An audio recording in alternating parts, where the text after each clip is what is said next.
সকালের খাবার আজকে খেয়েছিলাম লাউয়ের পাতা ভর্তা। আমার ভাইয়ের আজকে থেকে এসএসসি পরীক্ষা শুরু, আর আমাদের প্রথম পরীক্ষার দিন আমার আম্মু লাউয়ের পাতা ভর্তা করে দিবে। এটা সবসময় করে, কিন্তু কেন করে জানি না। আর এর সাথে ছিল গরুর মাংস। আমার মনে হয় পৃথিবীর মধ্যে সবচেয়ে মজাদার খাবার হলো গরুর মাংস।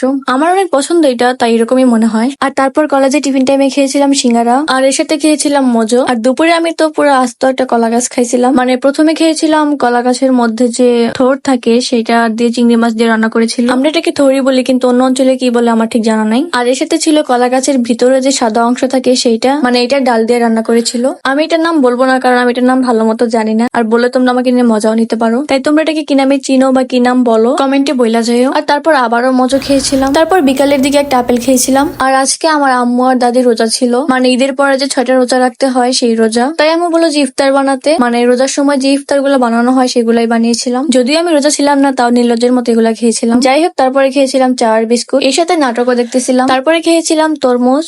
রাতে আর ভারী কিছু খাই নাই, এগুলাই খেয়েছিলাম। আর আজকের ভিডিও পর্যন্তই ছিল। সবাই ভালো থেকো, টাটা।